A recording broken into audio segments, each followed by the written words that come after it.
Bayangkan, sejenak kita melangkah mundur dalam waktu, kembali ke masa ketika Jawa masih dibalut misteri dan penuh dengan cerita magis. Di tengah kabut tebal sejarah, ada sebuah kerajaan besar yang memegang kendali atas pulau ini, Kerajaan Mataram.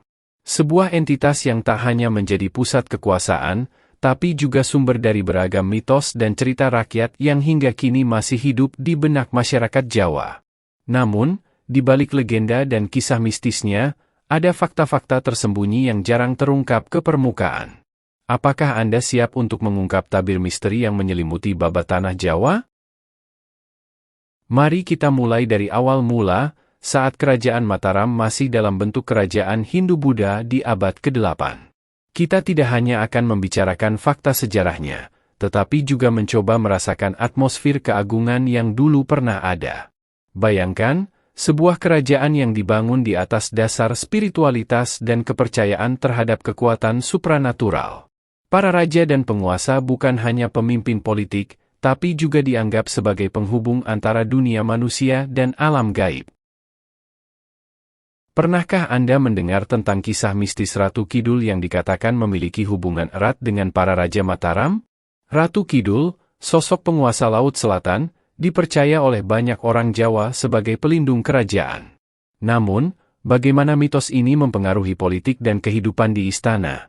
Apakah itu hanya sekadar cerita atau ada bukti bahwa kepercayaan ini memang benar-benar berpengaruh? Disinilah sejarah dan legenda mulai bersatu, menciptakan narasi yang rumit namun menawan. Seiring berjalannya waktu, Kerajaan Mataram berubah wujud menjadi Kesultanan Islam di bawah Sultan Agung pada abad ke-17. Transformasi ini tidak hanya mengubah struktur kekuasaan, tetapi juga membawa perubahan besar dalam budaya dan kehidupan sosial. Mataram yang dulunya bercorak Hindu-Buddha kini memancarkan nuansa keislaman yang kuat. Tapi transisi ini bukan tanpa konflik. Ada ketegangan antara pengikut agama lama dan yang baru, serta pertempuran internal dalam istana yang membuat posisi sultan seringkali terancam. Di balik semua ini, ada satu pertanyaan penting. Bagaimana Mataram bisa bertahan di tengah arus perubahan yang begitu besar? Apakah ada faktor lain di balik kekuatan kerajaan ini yang belum kita ketahui? Sultan Agung sendiri adalah sosok yang kontroversial. Dikenal sebagai pemimpin yang berani dan bijaksana, ia juga terkenal karena kebijakannya yang kadang kejam.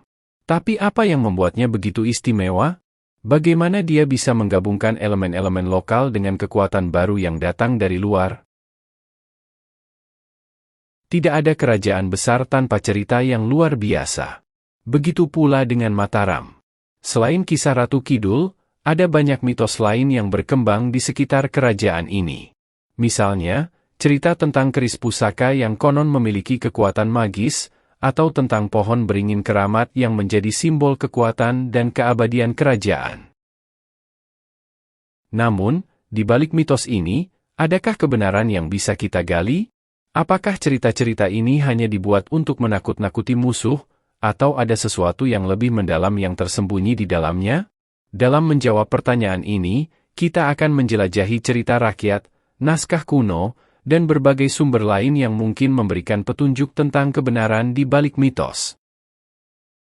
Setiap kerajaan besar akhirnya mengalami masa kejatuhannya, dan Mataram tidak terkecuali. Konflik internal, serangan dari luar, dan berbagai faktor lain akhirnya menyebabkan keruntuhan kerajaan ini. Namun, meskipun kerajaannya telah runtuh, warisan Mataram tetap hidup hingga kini. Apa yang sebenarnya terjadi di akhir masa kejayaan Mataram? Mengapa kerajaan ini, yang begitu kuat dan berpengaruh, akhirnya harus tunduk pada kekuatan lain? Dan yang lebih penting, apa yang bisa kita pelajari dari sejarah ini? Babat Tanah Jawa tidak hanya sekadar naskah sejarah, ini adalah cerminan dari identitas dan jati diri bangsa yang terus berkembang hingga kini. Mitos dan fakta dari kerajaan ini masih sering menjadi topik perbincangan, baik di kalangan sejarawan maupun masyarakat awam. Ketika kita berbicara tentang babat tanah Jawa dan kerajaan Mataram, kita tidak hanya berbicara tentang masa lalu. Kita berbicara tentang bagaimana sejarah dan mitos membentuk identitas kita sebagai bangsa. Kita berbicara tentang bagaimana cerita-cerita ini, meskipun mungkin berlapis dengan unsur-unsur fantastis, tetap relevan dan hidup dalam budaya kita. Jadi, setelah menelusuri semua ini, bagaimana pandangan Anda tentang Kerajaan Mataram? Apakah ini hanya sebuah kerajaan yang dibalut mitos, atau ada lebih banyak hal yang bisa kita pelajari dari mereka? Satu hal yang pasti, Mataram telah meninggalkan jejak yang mendalam dalam sejarah Nusantara, dan cerita mereka akan terus hidup, selama kita masih ingin menggali dan memahaminya.